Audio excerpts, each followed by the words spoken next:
Siaran pers nomor 014 SPI Papua 12/2022 TNI Polri dan TPNPB wajib mematuhi prinsip-prinsip Konvensi Jenewa 1949 demi melindungi masyarakat sipil dalam konflik bersenjata di Papua.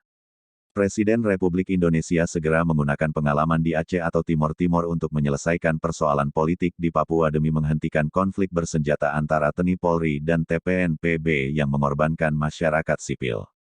Sesuai dengan hasil penelitian tim kajian Papua LIPI ditemukan ada 4 persoalan besar yang kerap menjadi pemicu konflik di Papua. 4 persoalan besar di Papua yang kami sebut dengan Papua Roadmap adalah permasalahan pertama, masalah marginalisasi dan diskriminasi. Permasalahan kedua, adalah kegagalan pembangunan di berbagai aspek. Permasalahan ketiga adalah kegagalan politik yang diideologikan dengan kemerdekaan Papua. Terakhir, permasalahan hak asasi manusia, HAM, yang mendasar di Papua. Baca, LIPI rilis hasil kajian soal 4 masalah utama pemicu konflik Papua, Lembaga Ilmu Pengetahuan Indonesia. Dari keempat akar persoalan itu sudah banyak kebijakan yang dibuat dan diberlakukan oleh pemerintah pusat untuk menyelesaikan persoalan di tanah Papua, namun semuanya mubazir alias menabur garam ke dalam air laut.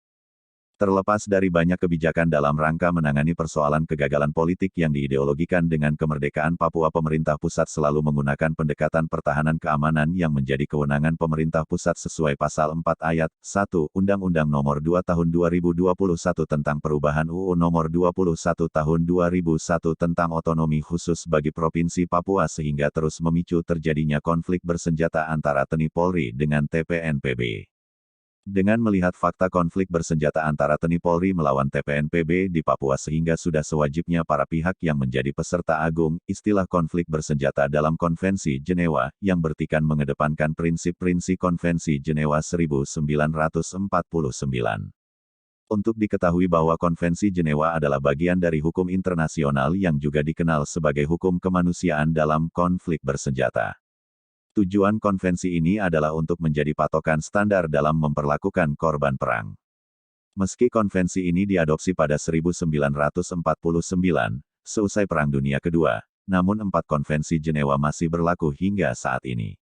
Untuk diketahui bahwa negara Indonesia telah meratifikasi Konvensi Jenewa 1949 tentang perlindungan penduduk sipil pada masa perang ke dalam Undang-Undang Nomor 59 Tahun 1958 tentang aksesi negara Republik Indonesia terhadap Konvensi Jenewa 1949, sehingga penerapan dan mengetahui prinsip-prinsip Konvensi Jenewa 1949 dalam konflik bersenjata antara TNI Polri melawan TPNPB di Papua adalah kewajiban hukum. Berdasarkan data yang ada, sejak tahun 2018 sampai sekarang, 2022, konflik bersenjata antara TNI Polri melawan TPNPB terus terjadi, awalnya dari 1 kabupaten terus merambah ke beberapa kabupaten dalam 2 provinsi di tanah Papua. Dalam konflik bersenjata antara kedua pihak selama ini telah melahirkan banyak sekali peristiwa yang memilukan pada masyarakat sipil baik Papua maupun non-Papua yang berada di wilayah konflik bersenjata. Berdasarkan kasus yang ditemukan secara garis besar terbagi ke dalam 2 bentuk kasus, yaitu, pertama, kasus pembunuhan atau penembakan yang dilakukan oleh TNI Polri terhadap masyarakat sipil orang asli Papua dan atau TPNPB terhadap masyarakat sipil non-orang asli Papua, dan kedua, kasus pengungsian yang dialami oleh masyarakat sipil yang berada di sekitar konflik bersenjata sebagaimana yang terjadi di Kabupaten Duga, 2018. Kabupaten Intan Jaya tahun 2019 sampai tahun 2020, Kabupaten Mimika, 2020, Kabupaten Maibrat, 2020, Kabupaten Puncak Papua, 2021, Kabupaten Tambrau, 2021, Kabupaten Pegunungan Bintang, 2021, dan Kabupaten Yapen Waropen, Desember tahun 2022. Apabila kedua pihak dalam konflik bersenjata antara TNI Polri melawan TPNPB di Papua mengedepankan prinsip-prinsip dalam Konvensi Jenewa 1949, tentunya tidak akan ada banyak masyarakat sipil baik Papua maupun non-Papua yang menjadi korban, sebab pada prinsipnya ketentuan terkait perlindungan hukum terhadap masyarakat sipil dalam daerah konflik bersenjata secara tegas diatur pada Pasal 3 Angka 1 Konvensi Jenewa tahun 1949 sebagai berikut. Dalam hal sengketa bersenjata yang tidak bersifat internasional yang berlangsung dalam wilayah salah satu dari pihak peserta agung, orang-orang yang tidak turut serta aktif dalam sengketa itu, termasuk anggota angkatan perang yang telah meletakkan senjata-senjata mereka serta mereka yang tidak lagi turut serta, hors de combat karena sakit, luka-luka, penahanan atau sebab lain apapun, dalam keadaan bagaimanapun harus diperlakukan dengan kemanusiaan, tanpa perbedaan merugikan apapun juga yang didasarkan atas suku, warna kulit, agama atau kepercayaan, kelamin, keturunan atau kekayaan, atau setiap kriteria lainnya serupa itu. Untuk maksud ini, maka tindakan-tindakan berikut dilarang dan tetap akan dilarang untuk dilakukan terhadap orang-orang tersebut di atas pada waktu dan di tempat apapun juga. A. Tindakan kekerasan atas jiwa dan raga, terutama setiap macam pembunuhan, pengudungan, perlakuan kejam dan penganiayaan. B. Penyanderaan. C. Perkosaan atas kehormatan pribadi, terutama perlakuan yang menghina dan merendahkan martabat. D. Menghukum dan menjalankan hukuman mati tanpa didahului keputusan yang dijatuhkan oleh suatu pengadilan yang dibentuk secara teratur, yang memberikan segenap jaminan peradilan yang diakui sebagai keharusan oleh bangsa-bangsa beradab. Terlepas dari itu, apabila pemerintah pusat yang sudah mengetahui salah satu akar persoalan di Papua adalah kegagalan politik yang diideologikan dengan kemerdekaan Papua sesuai hasil penelitian LIPI dan memilih alternatif penyelesaian persoalan politik menggunakan pendekatan penyelesaian politik yang pernah dipraktekkan antara pemerintah pusat dengan Aceh pada tahun 2000 atau antara pemerintah pusat dengan Timor Timur pada tahun 1999 yang pasti tidak akan ada cerita konflik bersenjata antara TNI Polri melawan TPNPB di tanah Papua yang terus melahirkan peristiwa memilukan pada masyarakat sipil baik Papua maupun non-Papua yang berada di tengah wilayah konflik bersenjata di Papua.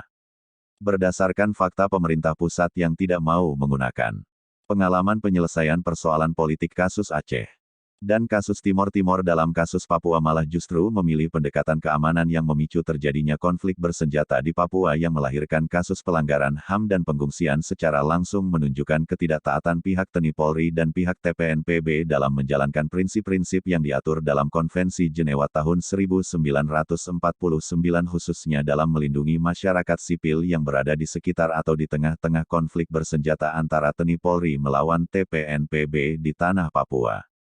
Atas dasar itu, harapannya pihak TNI Polri dan pihak TPNPB dapat menjalankan kebijakan perlindungan bagi masyarakat sipil yang berada dalam wilayah konflik bersenjata sesuai dengan Perintah Pasal 3 Angka 1, Konvensi Jenewa 1949 agar dapat tercipta perlindungan hak asasi manusia milik masyarakat sipil bagi Papua maupun non-Papua dalam konflik bersenjata yang sedang terjadi.